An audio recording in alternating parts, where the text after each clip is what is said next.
hatimu Yesus disempurnakan selalu dalam setiap jalanku, memuliakan namamu.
Kami sungguh tak dapat menghitung berapa besar, berapa banyak kasih setia Tuhan yang telah tunjukkan kepada kami sepanjang hidup kami.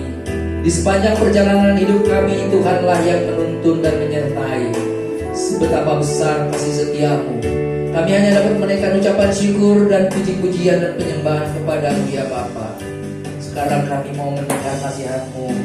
Ya Bapa, tuntunlah hamba-Mu ini yang tidak ada apa-apanya. Aku hanya sebagai penyambung lidah-Mu saja ya Bapa. Engkaulah yang memberi nasihat kepada kami siang hari ini. Diberkatilah semua kami yang mendengar firman Tuhan. Di dalam nama Yesus Kristus kami berdoa dan bersyukur. Amin. Silakan duduk Bapak Ibu. Puji nama Tuhan. Shalom Bapak Ibu sekalian. Shalom. Apa kabarnya Bapak Ibu? Ada yang mantap, ada yang luar biasa ya. Tapi ada di gereja-gereja tertentu ya yang harus menjawab luar biasa. Jadi kalau Shalom, apa kabar luar biasa? Jadi sebelum dijawab luar biasa semua, WL-nya gak akan mau nyanyi. Iya. Ada yang jawab luar biasa, belum kedengeran. Shalom, apa kabar? WL-nya harus menunggu, harus semua ngomong luar biasa dulu. Iya. Tetapi hal itu kadang-kadang ya saya berpikir-pikir membuat orang itu tidak apa adanya. Ya. Jadi sometimes WL memaksa orang untuk berkata luar biasa, padahal orang yang di ujung sana itu lagi beban berat, lagi terlilit pinjol, yang tidak tahu apa yang diperbuat, dia mengalami kesusahan hidup yang besar, tapi dia harus dipaksa mengatakan luar biasa. Memang keadaannya luar biasa, luar dari orang-orang lain. Kalau orang lain menikmati hidup, yang di pojokan itu dia berbeda sendiri, luar dari biasanya. Dia mengalami penderitaan, tetapi dia harus mengatakan luar biasa agar puji-pujian boleh berlanjut. Saudara sekalian, Bapak Ibu, kita akan membahas mengenai iman. Siapa yang tahu apa arti iman? Kalau kita orang-orang percaya, pasti kita mendengar kata iman itu bukan asing lagi, ya, bukan sesuatu yang aneh, karena iman itu bahasa umum, bukan hanya di Kristen, di agama lain juga ada iman, ya. Tapi kita mau membahas dalam konteks kekristenan. Di dalam kekristenan, iman itu adalah sesuatu hal yang sangat penting karena ini adalah pondasi hidup orang percaya. Karena firman Tuhan berkata, orang benar akan hidup oleh iman. Tapi kenapa nggak iman dan uang ya. Luar biasa kan firman Tuhan ini. Orang benar akan hidup oleh iman. Siapa yang tahu ayatnya? Mendapat hadiah lagi. Tapi bukan dari teman di sebelahnya, langsung dari pengurus gereja. Di Roma 1 ayat 7 ya. Jadi Bapak Ibu, arti kata iman ini kata benda ya, yang dalam bahasa Ibrani-nya itu emunah. Emunah. Kata benda emunah berasal dari kata kerja aman. Arti emunah ini adalah mempercayai ya, believe in, percaya kepada, dan bisa juga berarti setia terhadap. Emunah juga merupakan ekspresi dari keteguhan atau ketabahan. Emunah bisa jadi mempercayai, setia terhadap, dan merupakan ekspresi keteguhan atau ketabahan. Emunah. Saya nggak tahu apakah emunah ini ada kaitannya dengan Aminah, anaknya Pak Lurah. Ternyata saya cek, Aminah juga mempunyai kesamaan arti, hampir mirip artinya. Aminah itu adalah juga artinya kesetiaan. Aminah. Jadi kalau ada saudara yang merasa namanya jelek, silakan diganti menjadi namanya Aminah. Ya. Tapi saya percaya semua orang tua akan memberikan nama yang baik, arti yang baik dengan tujuan yang baik. Jadi emunah berarti mempercayai atau believe in. Di dalam bahasa Yunaninya adalah pistis, ya. Kata benda, pistis. Berasal dari kata verb peito. Nah, kalau di tulisan saya ini ada tulisan Yunaninya. Kalau dihafidin nanti saudara nggak tahu baca ya. Saya yang kasih tahu emunah. Dan dari pistis, ya. Jadi kalau saya rangkum dari beberapa literatur, iman itu adalah mempercayai, meyakini, mempercayakan diri kepada, kemudian setia terhadap. Kalau saya sudah setia Gunawan, mungkin berarti nama saya iman juga nih berarti ya. Ekspresi keteguhan, dan dalam pengertian yang lebih luas, iman itu berarti bertindak. Ya. Iman itu bukan sesuatu hal yang sederhana dan mudah, Bapak Ibu Saudara sekalian ya. Banyak orang Kristen menjalani kehidupan mengaku sudah punya iman, tetapi ternyata belum. Iman yang dimiliki itu hanya sebatas di dalam pikiran, percaya di dalam pikiran. Yang itu disebut dengan persetujuan pikiran atau pengaminan akali. Ya, nah di level ini sangat banyak orang Kristen levelnya. Persetujuan pikiran dan pengaminan akali. Saudara percaya kepada Allah? Amin. Saudara percaya kepada Yesus? Amin. Kalau cuma percaya ada Allah, percaya kepada Yesus, maka setan-setan pun percaya bahwa Allah ada. Dan setan-setan gemetar. Jadi kalau saudara percaya kepada Tuhan, tidak menghormati Tuhan, tidak gentar, berarti saudara lebih tinggi levelnya dari ya, bukan saya bilang ya. Setan gemetar. Setan kok bisa percaya kepada Tuhan? Kok setan bisa percaya kepada Allah ya Pak? Iya dia percaya ada Allah karena setan itu dulunya makhluk surga, tinggal di dalam surga, sudah pernah melihat surga. Jadi saudara yang belum pernah melihat surga, yang belagu-belagu hidupnya ini kalah sama setan. Kata setan kalau ngomong dengan saudara, gua aja udah pernah ke surga, tapi kok lo lebih belagu dari gua, begitu kata setan. Kalau cuma percaya di dalam pikiran, itu tidak memberi dampak apa-apa di dalam kehidupan saudara. Kata Tuhan, firman Tuhan berkata, saudara percaya ada Allah itu baik. Itu permulaan yang baik sebenarnya. Memang harus percaya dulu kita ada Allah di dalam pikiran. Jadi kalau pendeta berkata, saudara kita harus mengasihi Tuhan dengan segenap hati, akal, budi, dan jiwa kita. Semua jemaat berkata, amin. Itu artinya pikiran kita mengatakan ya, setuju, ya, benar. pikiran kita mengatakan setuju apa yang disampaikan oleh hamba Tuhan tadi, mengasihi Tuhan dengan segenap hati. Tetapi kalau saudara lalu besok Minggu pagi mau pergi ke gereja, saudara bermalas-malasan, mengulur-ulur waktu yang tadinya mandinya 15 menit menjadi 1 jam, kemudian alasan terlambat, udah kesiangan gak ke gereja, maka amin yang kemarin saudara bilang minggunya itu akan sia-sia.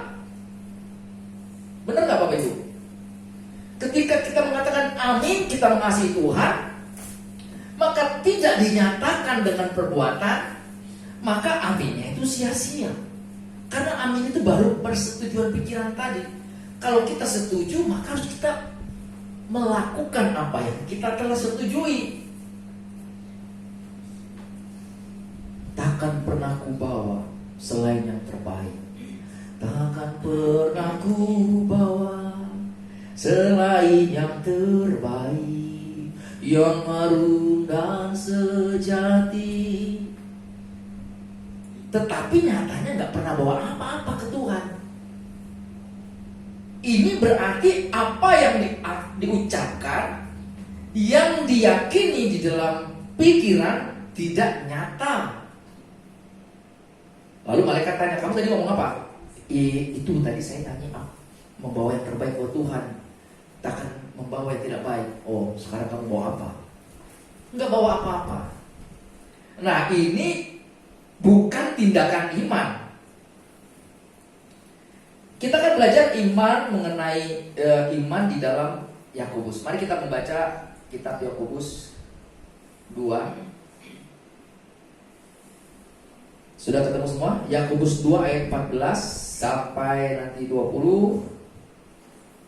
Kita akan berbaca bergantian. Saya yang ayat 20, kemudian saudara 21. Kita baca bergantian. Jangan malu ya Bapak Ibu. Kadang-kadang kalau saya perhatikan jemaat-jemaat itu malu membaca Alkitab. Kenapa harus malu? Kan kalau suaranya fals juga gak didenda, ya kan? Kalau suara saudara fals gak apa-apa. Kita gak masuk TV kok, di sini aja ya, paling cuma masuk CCTV juga gak kedengeran suaranya. Jadi suara fals biar aja ya. Nanti minum. Oke, kita mulai ayat 14 dulu ya. Oh, tidak ada tampilannya ya? Oke, gak apa-apa. 1, 2, 3 saya dulu, kemudian baru saudara ya. Apakah gunanya saudara-saudaraku jika seorang mengatakan bahwa ia mempunyai iman, padahal ia tidak mempunyai perbuatan? Dapatkah iman itu menyelamatkan dia? Oke, selanjutnya 15. Jika seorang saudara atau saudara yang tidak mempunyai pakaian,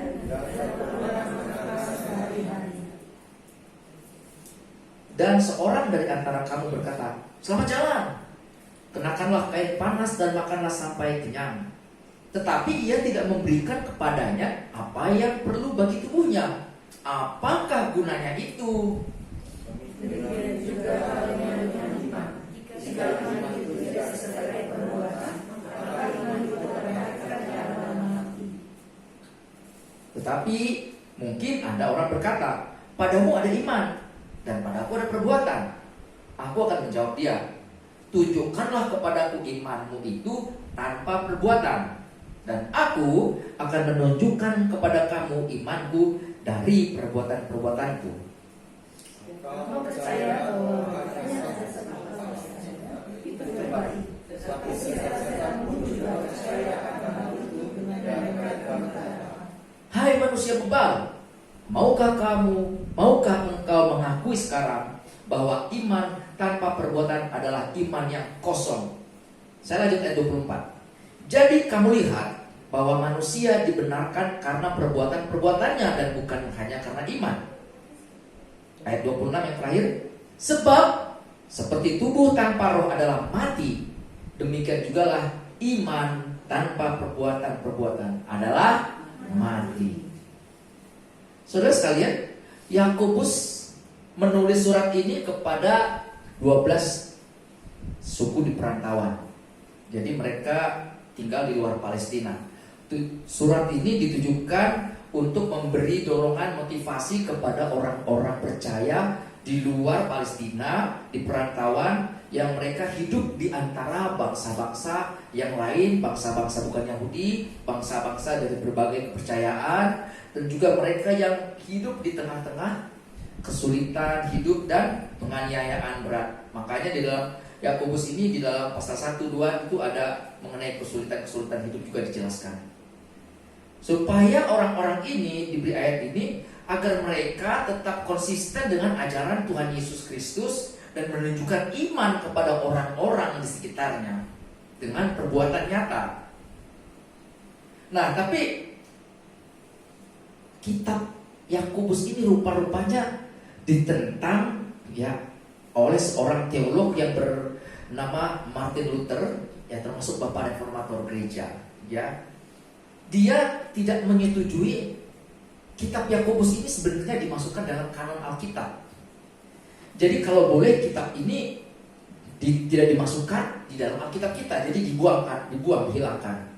Kenapa begitu? Karena menurut Martin Luther, kitab Yakobus ini mengajarkan perbuatan-perbuatan dan tidak mengajarkan apa Injil keselamatan. Dan di kitab Yakobus ini menyebut nama Yesus dan Kristus itu hanya sedikit sekali. Ya. Jadi Martin Luther itu menyebut kitab Yakobus ini sebagai kitab jerami. Ya, kitab jerami. Kenapa ya disebut kitab jerami? Epistle of Straw. Dan menyebutnya sebagai surat-surat yang tidak jelas, yang nilai teologisnya itu rendah daripada surat-surat Paulus. Karena menurutnya Yakobus ini berisi tentang etika perilaku manusia, bukan Injil Kristus, keselamatan di dalam Kristus, begitu menurut Martin Luther. Jadi menurut Martin Luther, Yakobus ini mengajarkan pembenaran hanya oleh perbuatan. Sedangkan Yakobus ya itu mengajarkan kebenaran, pembenaran oleh perbuatan, dan itu yang ditentang oleh Martin Luther. Katanya kita tidak dibenarkan oleh perbuatan. Makanya Martin Luther lebih mengikuti apa yang Paulus katakan di dalam Roma 3 ayat 28. Bisa ditampilkan Roma 3 ayat 28. Karena kami yakin bahwa manusia dibenarkan karena iman dan bukan karena melakukan hukum Taurat. Nah, kita kembali kepada Yakobus 2 ayat 24. Jadi, kamu lihat bahwa manusia dibenarkan karena perbuatan-perbuatannya dan bukan karena iman. Jadi, seperti bertentangan ya. Tadi Roma 3:28 Paulus berkata manusia dibenarkan karena iman, bukan karena perbuatan, bukan karena melakukan hukum Taurat. Tetapi Yakobus 2:24 manusia dibenarkan karena perbuatan-perbuatan, bukan karena iman saja. Jadi mana yang benar ini? Dibenarkan karena perbuatan atau dibenarkan karena iman? Saudara-saudara sekalian, sebenarnya ayat ini tidak menunjukkan saling bertentangan. Ketika Paulus menjelaskan bahwa diselamatkan, dibenarkan karena iman, jadi waktu itu ada orang-orang Yahudi dan mereka merasa bangga bahwa mereka sudah melakukan hukum Taurat dan pasti diselamatkan. Mereka membanggakan diri sudah bisa melakukan seluruh hukum Taurat, dan mereka mengagungkan diri bahwa kami ini orang rohani dan kami ini diselamatkan. Nah, itu dasar Paulus menulis surat ini supaya orang-orang itu tidak bermegah karena melakukan hukum Taurat. Makanya Paulus bilang, kamu gak usah bermegah. Kita diselamatkan bukan karena melakukan hukum Taurat, tapi karena iman, percaya kepada Yesus. Sedangkan Yakobus mengatakan bahwa karena perbuatan-perbuatan kita dibenarkan. Jadi yang benar memang iman harus bekerja sama dengan perbuatan, Bapak Ibu. Oleh karena itu ketika Tuhan Yesus berkata, dari buahnya lah kamu mengenal mereka. Pohon yang baik menghasilkan buah yang baik. Pohon yang tidak baik menghasilkan buah yang tidak baik. Jadi iman dan perbuatan adalah satu seperti dua sisi mata uang yang tidak bisa dilepaskan. Ya. Coba perhatikan mata uang saudara itu. Kalau satunya itu tidak ada, maka yang satu tidak bisa dipakai untuk membeli. Hanya satu. Harus ada dua-duanya. Demikian juga iman kita, Bapak Ibu. Jadi antara Yakobus dan Paulus tidak ada pertentangan, ya. Kalau Yakobus pembenaran di hadapan manusia, kalau mengaku punya iman kepada Yesus, maka iman itu harus terbukti melalui perbuatan. Jadi kalau ada orang bilang saya percaya kepada Yesus, emang saya tahu kamu percaya kepada Yesus? Ya, saya percaya kepada Yesus. Saya punya iman. Ya kan, iman kamu di dalam hati. Coba tunjukkan. Ya pokoknya adalah di dalam iman, di dalam hati saya percaya Yesus. Iya, saya percaya, kamu percaya, kamu punya iman. Tapi saya tidak bisa melihat iman kamu di dalam hati, Pak. Iya, bagaimana caranya? Caranya adalah itu menunjukkan dengan perbuatan. Ya. Supaya orang tahu bahwa saudara itu memang orang yang beriman, sudah diselamatkan. Contoh misal ya, ada seorang tinggal di suatu daerah terpencil, di mana di situ tidak ada orang Kristen. Jadi cuma saudara sendirian. Tidak ada gereja. Saudara sendirian, tidak pernah ke gereja, tidak pernah kelihatan membawa Alkitab seperti orang lain ke rumah ibadah. Lalu, apa yang saudara bisa tunjukkan? Orang-orang itu supaya bisa mengenal saudara sebagai orang beriman itu apa? Ya harus ada perbuatan yang nyata, yang jelas, supaya orang-orang itu mengenal bahwa saudara ini adalah orang yang percaya. Yakobus 2:18 tadi kan begini bunyinya. Tetapi mungkin ada orang berkata, padamu ada iman dan padaku ada perbuatan. Aku akan menjawab dia, tunjukkan kepadaku imanmu itu tanpa perbuatan. Aku akan menunjukkan kepadamu imanku dan perbuatan-perbuatanku. Jadi jelas, ya. Iman yang kita yakini, percaya yang kita yakini, tanpa ada tindakan nyata itu adalah iman yang mati. Mati dalam di sini berarti tidak aktif. Tidak aktif seperti mesin tidak beroperasi. Mati. Yakobus 4:17 berkata, jika seorang tahu bagaimana ia harus berbuat baik, ya, tetapi ia tidak melakukannya, ia berdosa. Jadi kalau orang pasif doang, diam doang, tidak melakukan sesuatu yang baik, ternyata itu tidak baik, ternyata berdosa. Saudara menganggap saudara baik karena saudara tidak melakukan apa-apa, tidak berjahati siapa-siapa. Tapi rupa-rupanya Alkitab menyatakan kalau orang tahu bagaimana harus berbuat baik, tetapi ia tidak melakukan apa-apa, tidak berbuat, ia berdosa, ia meleset, tidak sesuai dengan sasaran yang dimaksud oleh Injil.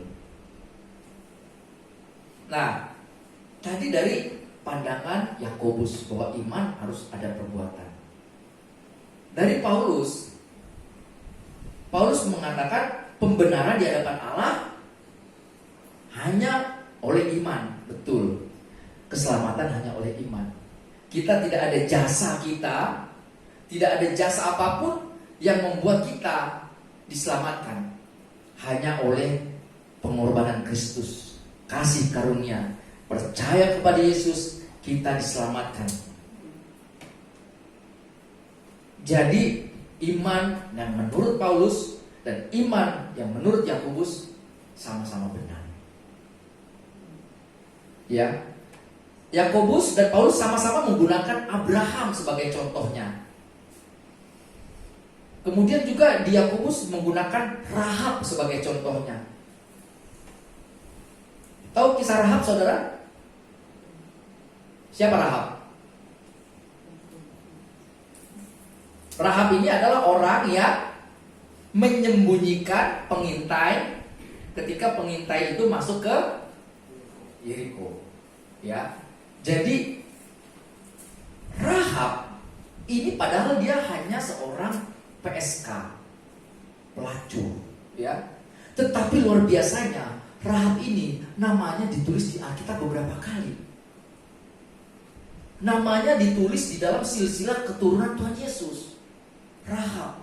Dan di dalam kitab Yakobus, Rahab ditulis juga. Rahab ini tokoh yang fenomenal.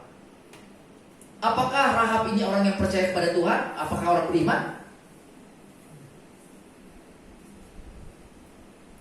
Saya tanya, apakah orang beriman enggak? Mengenal Yahweh enggak?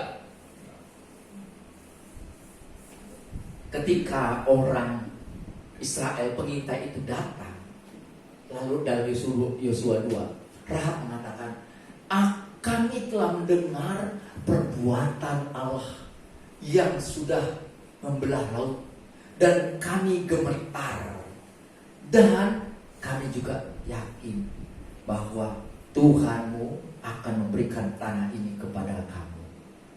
Jadi Rahab mendengar nama Tuhan. Kapan Rahab mendengar nama Tuhan? Ya, peristiwa Rahab ketika dia menyembunyikan orang-orang pengintai itu terjadi jauh 40 tahunan lalu dari Tuhan membelah laut. Tuhan membelah laut kan sekitar beberapa minggu setelah keluar dari Mesir. Membelah laut 40 tahun. Rahab menceritakan, berarti Rahab ini sudah mendengar tentang Tuhan umur berapa? Pasti sudah mendengar tentang Tuhan. Karena dia mengatakan bahwa Tuhanmu ya membelah laut dan kami gemetar. Kemudian Rahab menyembunyikan mereka karena dia tahu bahwa Tuhan itu akan menyerahkan tanah itu kepada orang Israel. Dan Rahab memberikan dirinya, mempertaruhkan nyawanya untuk ini. Karena kalau Rahab kedapatan oleh pasukan raja menyembunyikan orang-orang ini, Rahab pasti akan menerima konsekuensi hukuman mati karena berkhianat kepada negara. Rahab dibenarkan karena perbuatannya. Ya, oleh karena itu saudara-saudara, kita sebagai anak-anak Tuhan juga harus melakukan perbuatan dan pekerjaan baik. Efesus 2 ayat 8. Efesus 2 ayat 8. Oke. Bisa ditampilkan Efesus 2 ayat 8 ya. Sebab karena kasih karunia kamu diselamatkan oleh iman. Itu bukan hasil usahamu, tetapi pemberian Allah. Itu bukan hasil pekerjaanmu. Jangan ada orang yang memegahkan diri. Karena kita ini buatan Allah, diciptakan dalam Yesus untuk apa di situ? Melakukan pekerjaan baik yang dipersiapkan Allah semua sebelumnya. Ia mau supaya kita hidup di dalamnya. Saudara sekalian, kita harus menghidupi iman kita ini. Kita harus menyatakan iman kita di dalam tindakan yang nyata, yang dapat dinikmati oleh orang dan dapat dinikmati oleh Tuhan. Ya, saudara, coba perhatikan hidup saudara. Kita memperhatikan hidup kita masing-masing. Apakah hidup kita ini sudah memberi dampak bagi orang lain, dampak bagi orang di sekitar kita, dampak bagi pelayanan pekerjaan Tuhan? Apa yang sudah kita perbuat? Saudara sekalian, perbuatan bagaimana yang merupakan menghidupi iman? Perbuatan bagaimana yang merupakan menghidupi iman? Yang pertama, berbuat kasih. Sebagai tanda bahwa saudara menghidupi iman, saudara harus berbuat kasih. Yakobus 2 ayat 15. Jika seorang saudara atau saudari tidak mempunyai pakaian dan kekurangan, makanan sehari-hari. Dan seorang dari antara kamu berkata, selamat jalan, kenakanlah kain panas dan makanlah sampai kenyang. Tetapi ia tidak memberikan kepadanya apa yang perlu bagi tubuhnya. Apakah gunanya itu? Yakobus mengajak kita untuk menyatakan perbuatan kasih, menyatakan perbuatan iman dalam bentuk menolong sesama, memberikan perhatian kepada sesama. Kita harus memberikan belas kasihan saudara kepada orang-orang yang membutuhkan. Jangan kita tega melihat orang lain susah, ya, tetapi tidak tega melihat dompet kita duitnya meluncur keluar. Iya Bapak Ibu. Banyak orang kita ini orang-orang percaya juga yang hidupnya masih demi diri sendiri. Tega melihat orang lain susah, ya. Tapi melihat uang keluar dari dompet itu nggak tega. Ya Pak, kan menolong orang berbuat kasih itu bukan hanya duit. Oke, saya setuju. Kan bisa juga ya perhatian. Begini Bapak Ibu. Ya, apa yang paling berharga di hidup saudara? Pertama, kalau kita secara jujur, yang paling berharga dan paling sulit didapat itu adalah uang. Benar nggak? Orang bekerja baik pagi, siang, sore, malam. Uang. Makanya orang akan sangat berat mengeluarkan sesuatu yang berharga di dalam dirinya, yang dia dapat secara sukar untuk diberi kepada orang lain. Itu sebabnya tidak gampang itu menjadi anggur yang tercurah dan roti yang terpecah. Mungkin Bapak itu ya menolong orang lain dengan berperhatian, berkata-kata. Ya kalau cuma memberikan kata-kata support aja, ya seperti orang tadi ini memberikan kata support, selamat jalan, tetapi tidak memberikan apa-apa. Ya, karena uang itu susah didapat dan orang susah mengeluarkannya. Jadi orang di gereja itu banyak memang mengatakan mengasihi, tetapi tidak rela menggelontorkan sedikit uangnya saja untuk membantu orang. Tentu dalam hal ini Bapak Ibu Saudara sekalian, kita menolong orang juga harus tuntunan Roh Kudus. Mana yang harus dibantu? Karena banyak juga orang yang parasit hidupnya, yang memanfaatkan orang lain, ya. Jadi kalau orang yang baik itu biasanya jadi sasaran orang yang parasit, yang memanfaatkan orang lain. Justru orang-orang seperti ini tuh nggak perlu dibantu, ya. Jadi kalau kayak gini orang-orang yang malas bekerja, ya, hidupnya semberautan, itu kita diam aja. Karena kalau kita membantu secara berlebihan, itu akan merusak. Sebabnya Tuhan ingin menghajar, mendidik orang tersebut, tetapi kita jadi malah merusak orang tersebut dengan bantuan-bantuan yang kita berikan. Ya. Jadi saudara, menolong sesama adalah bentuk kasih, bentuk iman, bentuk nyata dari perbuatan yang berkenan di hati Tuhan. Tetapi bukan hanya uang, ya.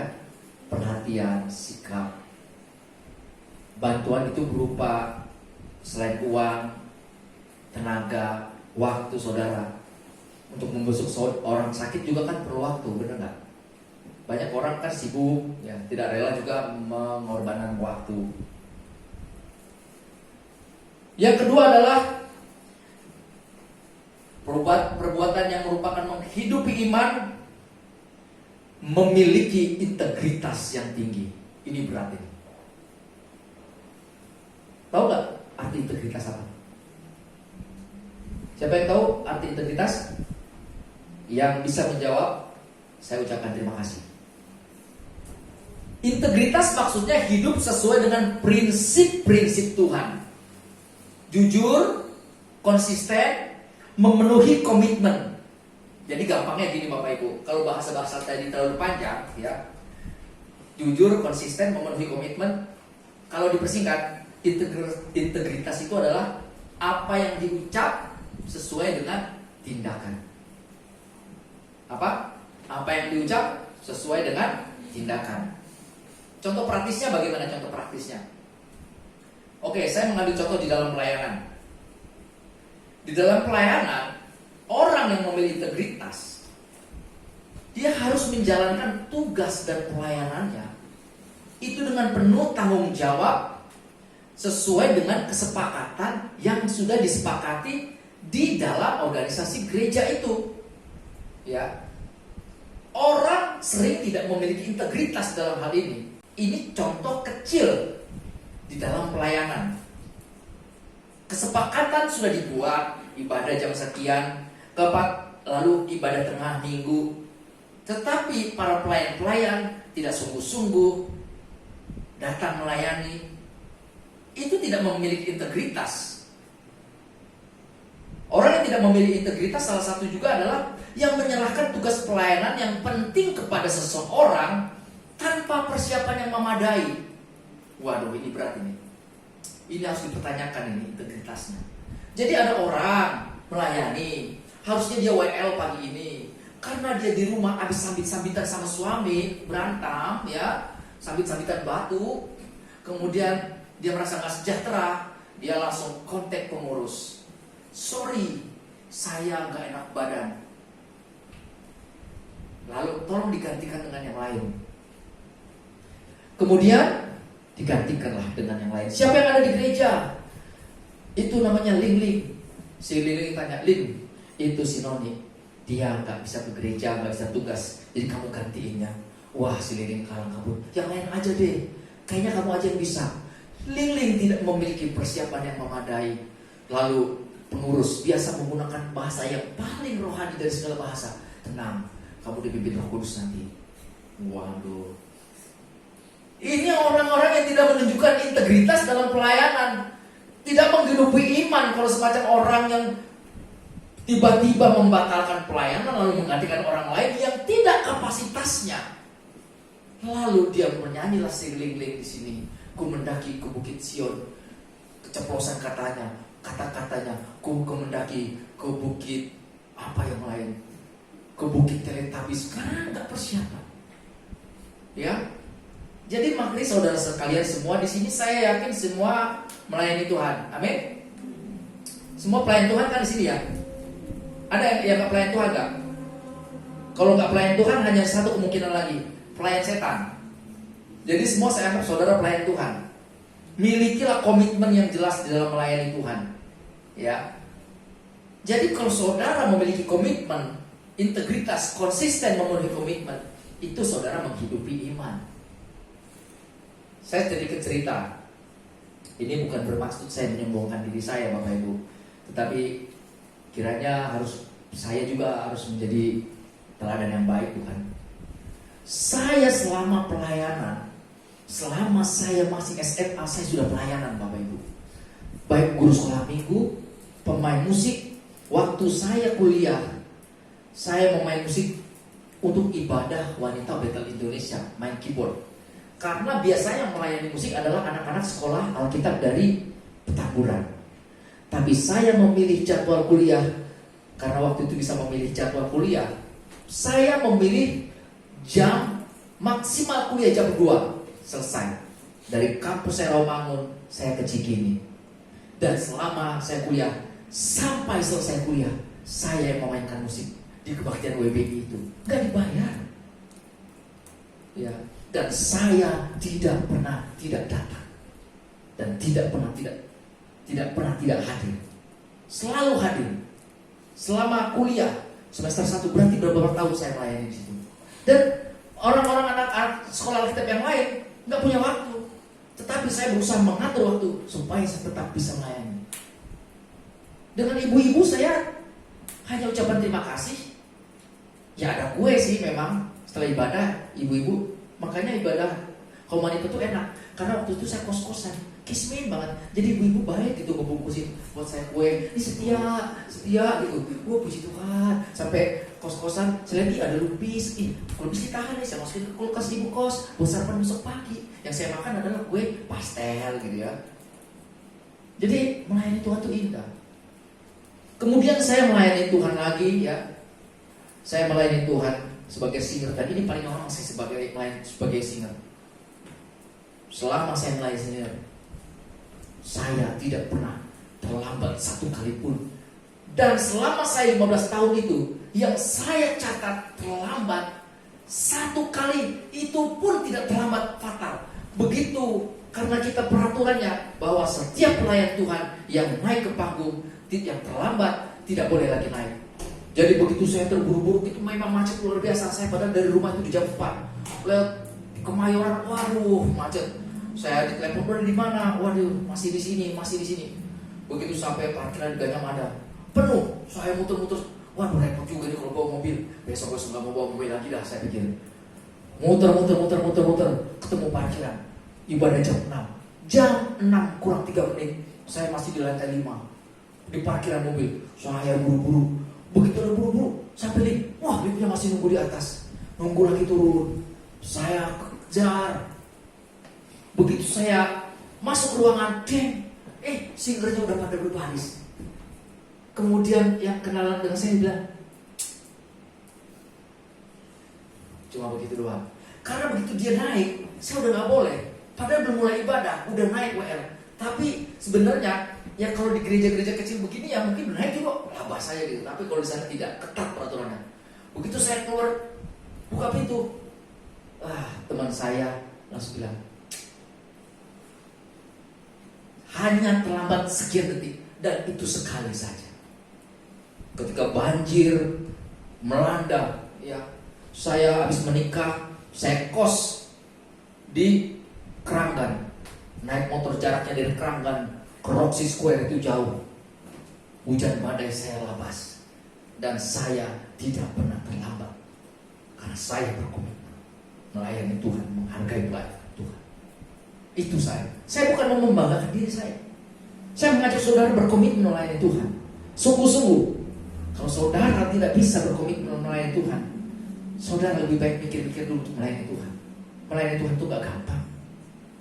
Walau saya hanya singer Bapak Ibu, gak dibayar, tapi saya berusaha dari perkara yang kecil.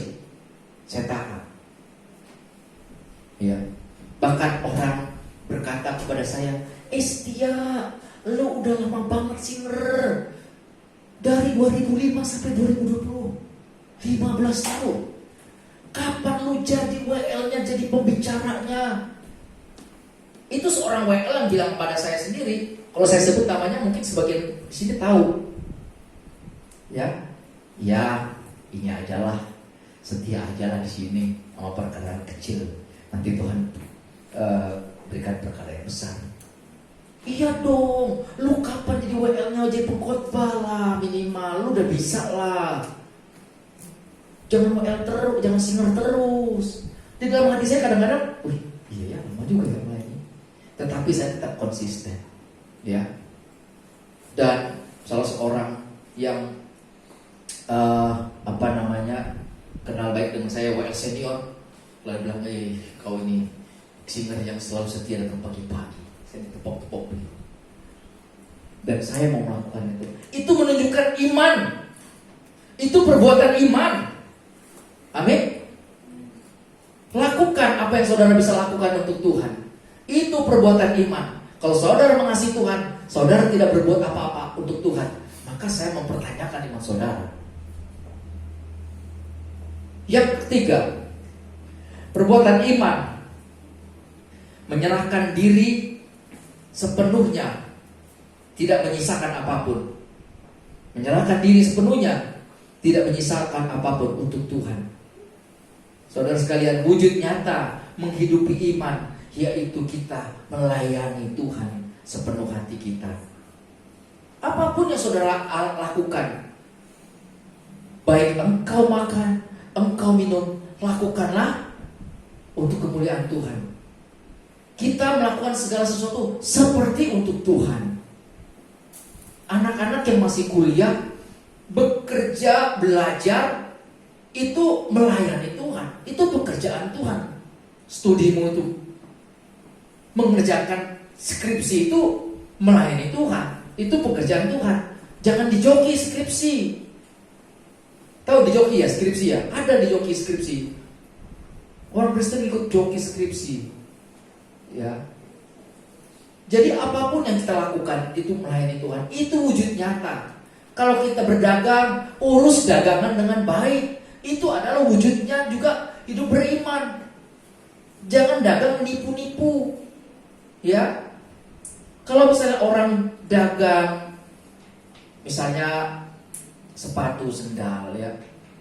Ini kalau dibilang kualitas A, ya jujur aja mengatakan ini harganya agak murah, memang kualitas nggak bagus. Jangan, ini bagus banget, ini pokoknya lebih kuat. Jujur aja, ya. Ini kualitasnya enggak, ini harganya secara harga ya juga kurang, lebih murah. Jadi kualitas nggak bagus bu, ya. Ibu kalau mau murah ya memang kualitasnya ada kadarnya, apa adanya aja pas-pasan. Kalau yang mau bagus ini, begitu loh. Jangan semuanya bagus, ini bagus. Ya harga juga nggak bohong lah. Semuanya bagus. Ya, menyerahkan diri, memberikan semua tanpa batas untuk Tuhan. Tadi yang pertama apa? Berbuat kasih. Yang kedua, memiliki integritas yang tinggi. Bukan di dalam pelayanan saja, tetapi di dalam pekerjaan juga. Ya, semua pasti orang-orang bekerja di sini. Ada yang pengangguran? Kalau masih ada pengangguran ya kita berdoa supaya orang itu diberi kesempatan bekerja. Tapi jangan malas juga. Nggak akan dapat kerjaan kalau nggak nyari. Ya. Jadi kalau kita percaya kita akan ditolong Tuhan, itu nyata perbuatannya. Ngirim CV yang banyak. Saya waktu lulus kuliah itu nggak ngirim 1 kali, 2 kali CV, ngirim lamaran 4 kali, 5 kali, lalu nggak dipanggil langsung nyerah. Enggak, saya bukan tipe kali itu. Kirim terus sebanyak-banyaknya. Waktu dulu pakai pos, kalau sekarang kan online ya. Dulu pakai pos, setiap hari Sabtu saya buka koran Kompas, saya cari lamaran, kirim 1, 2, 3, 4, kirim terus sampai saya setiap minggu itu harus mengeluarkan uang untuk perangko dan amplop dan printer. Saya nggak punya komputer, jadi ngeprint di warnet. Kirim terus banyak-banyaknya. Ada panggilan, nggak masuk, nggak masalah, nggak diterima. Coba terus, pasti diterima. Itu tindakan iman, bukan iman. Aku percaya dalam nama Yesus, besok akan dapat kerjaan. Kalau di rumah nunggu telepon, kok nggak ada yang manggil ini? Ya iyalah, gue ketemu. Di lamaran kagak mau dipanggil. Ya, integritas kita di kantor juga jelas, kita absen, datang, hadir selalu tepat waktu. Itu integritas. Ya, yang tadi ketiga, menyerahkan diri untuk melayani Tuhan sepenuhnya tanpa batas. Yang terakhir wujud menghidupi iman adalah ini paling penting dan biasanya orang tidak suka, yaitu berdoa. Ya, mengapa saya bilang banyak orang yang nggak suka? Karena waktu dulu saya juga nggak suka berdoa. Tanya ibu saya ini, waktu kami masih SMP SMA, kalau suruh bangun pagi berdoa, itu kan pada ngegerendang semua, gitu, nggak mau berdoa. Padahal nggak suka berdoa. Saya mengajak kita berdoa setiap hari. Kalau waktu saudara sekarang sedikit, gandakan, didobel waktunya untuk berdoa. Berdoa juga bukan cuma minta-minta kepada Tuhan. Berdoa itu kita mengerti, supaya mengerti kehendak Tuhan, apa yang Tuhan mau dalam diri kita, apa yang Tuhan ingin kerjakan, supaya kita mengerti rencana Tuhan, supaya kita mengerti kehendaknya Tuhan, supaya kita mengalami Tuhan terus. Doa itu nafas hidup. Kalau orang cari jimat di kuburan bisa bermalam-malam, bisa 3 hari, 4 hari, 5 hari untuk bertemu dengan kantong wewe. Kalau kita dengan Tuhan tidak bertemu dengan Tuhan, bagaimana Tuhan mau menyatakan kehendaknya kalau kita nggak punya kerinduan bertemu Tuhan? Oleh karena itu Bapak Ibu, nyatakan imanmu, percayamu kepada Allah dengan berdoa. Tuhan akan memberikan kita hikmat, Tuhan akan memberikan pencerahan-pencerahan, sehingga di dalam hidup kita mengambil tindakan itu tidak sembrono, tindakan kita tepat. Orang yang tidak mendapat hikmat Tuhan itu sering melakukan tindakan ceroboh dan baru disadari setelah dia melakukan kesalahan. Orang yang dipimpin Tuhan, dipimpin oleh Roh Kudus, akan bersikap hati-hati, bertindak hati-hati. Saudara sekalian, ini adalah kebenaran firman Tuhan yang saya sampaikan pada siang hari ini. Kiranya kebenaran firman Tuhan ini memberkati kita semua. Amin. Mari kita bangkit berdiri.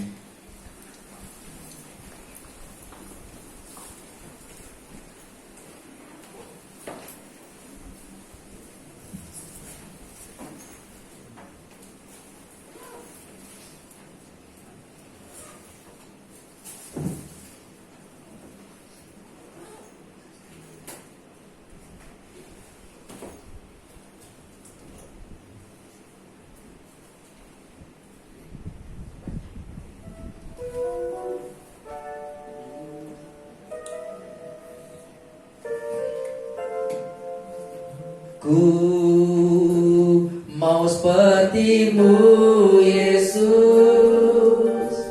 disempurnakan selalu dan